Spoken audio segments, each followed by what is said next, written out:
you for tuning in today. My name is Rebecca Sloan, and I'll be presenting my presentation on Diwali, the Festival of Lights. So today we will be talking about Diwali, better known as the Festival of Lights. I hope you enjoyed my presentation.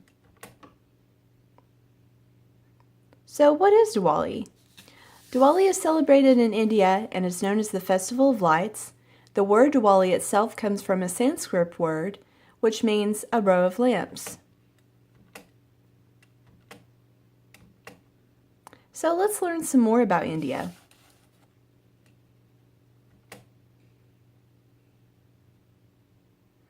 India is actually located 628 miles from Nepal and is where the Himalayan mountain range is located. The capital of India is New Delhi. There are many different climates, and the Himalayan mountains do affect this. India has a large amount of coal available, so there are many people there that work as miners.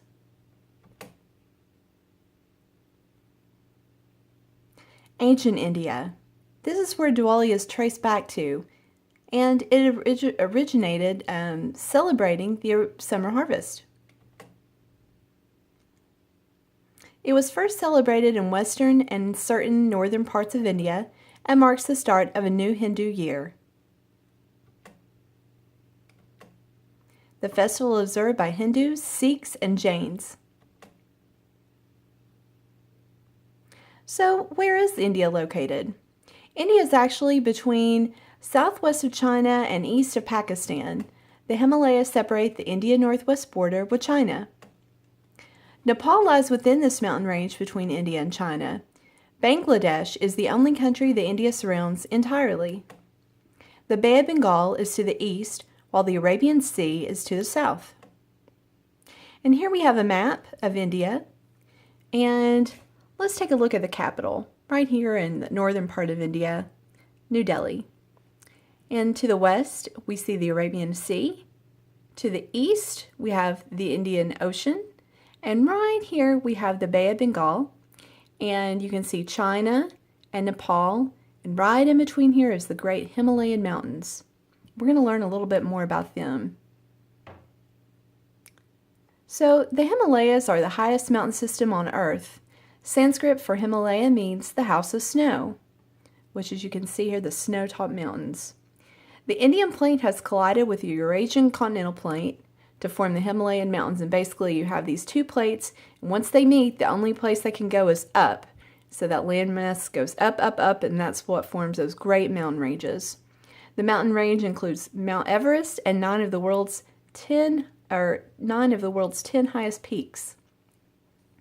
So what we're going to do here is just look at a little video just for a moment about the Himalayas. It's a time-lapse video, pretty neat. And here's their time-lapse video. Absolutely beautiful. Different areas of the Himalayas. You see the snow-capped mountains there in the back, and the roads throughout the Himalayas.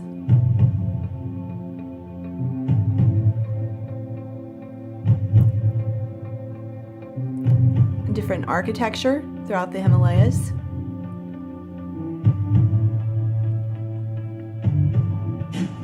It's going to show this road here leading up. Absolutely beautiful. So I just wanted you guys to just see sort of a video here. There's the nighttime. Gorgeous. Look at those stars.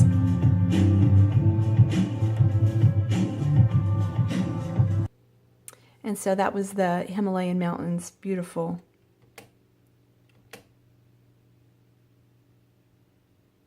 So let's talk about Diwali and, why is it celebrated?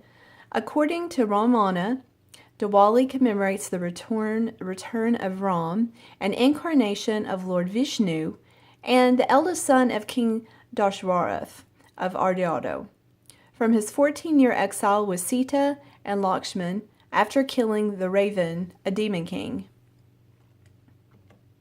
And here we're going to have a picture of Lord Ram returning with his queen Sita by his side. And let's talk about what religions actually celebrate Diwali. Here we have a beautiful picture right here of the people celebrating and the lights and the Rangoli, and we'll talk about that a little bit more here in a second. And in 1500 BC, Aryans came to India with its belief that became Hinduism. The practices and beliefs come from a collection of hymns called Vedas. They believe if you're good in life, that you will be rewarded in the next. And here you'll see a very popular symbol used a lot, you'll see with yoga. And this is the Om symbol. It's a Sanskrit word. It's a sacred sound to the Hindus.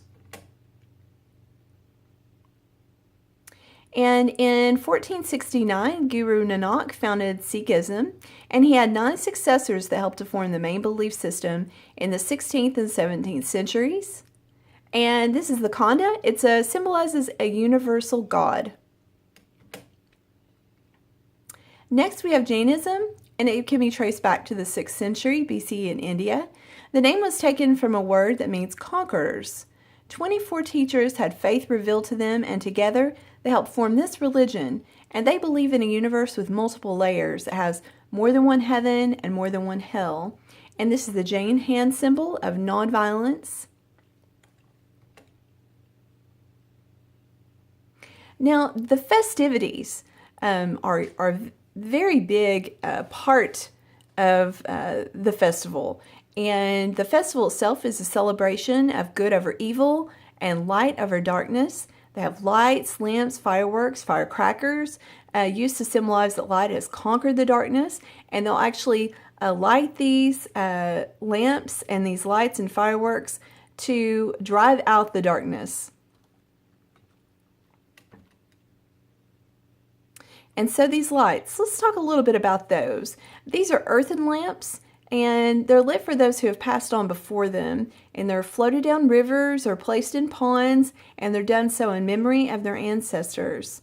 Lamps also are lit at the entrance of the home, and this is the day that they will actually purchase silver or gold, but if you don't have enough money for that, they actually go and buy utensils instead. And so these earthen lamps, let's take a look at, what it actually looks like. I'll zoom in here a little bit.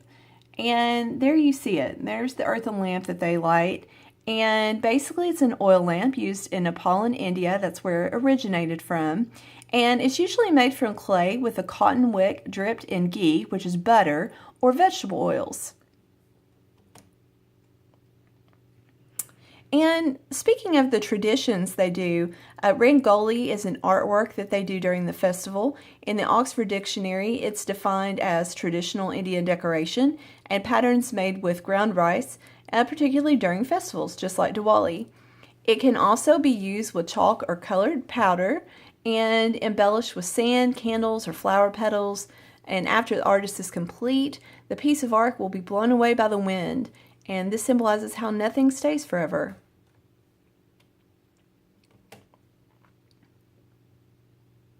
And here you see a beautiful piece of artwork. This has the Rangoli here, and then we also see the earthen lamps at each little corner here of the artwork and in the middle. Beautiful. So Diwali is a 5-day festival. Day 1 is known as Dhanteras, and it means property or wealth. And Lakshmi is the goddess of wealth and is worshipped on this day as the bringer of blessings for the new year. And there we see a picture, and that's Lakshmi. Day 2 is called Kali Goddess, and Lord Krishna, as you can see here in this picture, is known to have destroyed the demon Narakasur, freeing the world from fear. People are to stay home and encouraged to go self-massage with oil and allow that body to rest. And that's because on the next day is the actual day of Diwali, also known as Deepawali. And on this day, Goddess Lakshmi, right here, and Lord Ganesha are worshipped. People come out of their homes and they light fireworks, lights, and lamps. It is a great celebration. And here we see the lights and lamps that are lit and the fireworks over here. Take a couple more pictures here. We see the people and the lights all over the water reflecting. Absolutely gorgeous.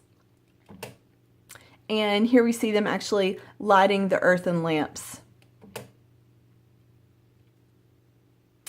And day for Diwali is known as Padwa, and new brides go to their parents' home with their spouses. People believe there's a lot of good luck on this day, and many do gamble, but they also do a lot of card games and board games like that too with their families. Most businesses are closed, and it is considered a great day to start a new venture. This is very much like our Christmas Eve or Christmas Day that we have here.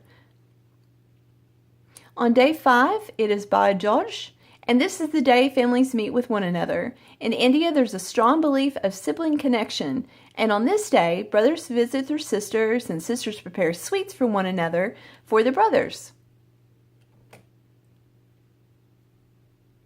So let's talk about the pollution and the population issues that India already has. So we know that India already has 1.2 billion people living there and is one of the most populated countries in the world. Due to the cost of living, many come from rural areas and go to the bigger cities to find work. And the use of transportation for all of these people really contributes to the air pollution. Okay, and we have Delhi, which is a little bit north of New Delhi, being the most polluted city on earth. The use of fireworks and firecrackers has proven to be, just adding on to the problem already. And so the government has banned the Chinese fireworks that they usually do light during Diwali. We got cars creating pollution, burning fuel at home, road dust, and those are other issues besides the fireworks for the environment there. And here we just have some air pollution, and it's talking about in this slide how the government environmentalists are concerned with particulate matter. It's a PM 2.5 that they're worried about, and basically these particulate matters can get into the bloodstream and cause your defense system to just kind of break down. Your immune system isn't going to be able to fight off infection like it could if it was healthy. Diwali is celebrated at the end of monsoon season. So the typical monsoon season in India is from July to September. The rains start to die down northern India at the 1st of October and continue through November. It's known as post-monsoon season, which this is the time the skies are like cloudless, no clouds at all, very beautiful. And the seasons that India have are 6, and we have 2 months long of each. And the Hindus use astronomy to create those seasons, which are spring, summer, monsoon, autumn, winter, and perennial season. So not just India celebrates Diwali, it's actually celebrated worldwide. And here's a couple places that also celebrate. We have United Kingdom, United States, Indonesia, Malaysia, Fiji, Guyana, Sri Lanka, Thailand, and Mauritius. And here's the works cited that we used during this presentation, PowerPoint presentation.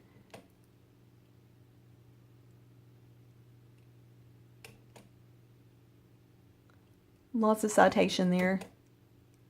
And coming down here, wishing you a sparkling festival of lights.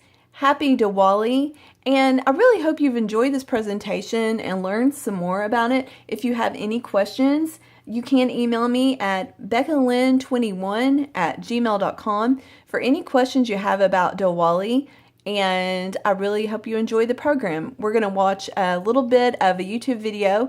The fireworks, absolutely gorgeous.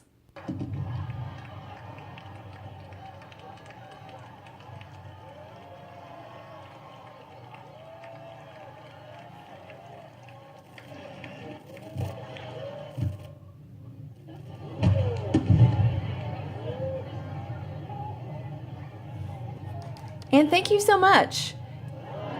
I hope you enjoy your festivities this coming December. And just remember that the festivities that you have in your home, in other places and in other countries, they have their own festivities, just like here in India with Diwali, the celebration of lights.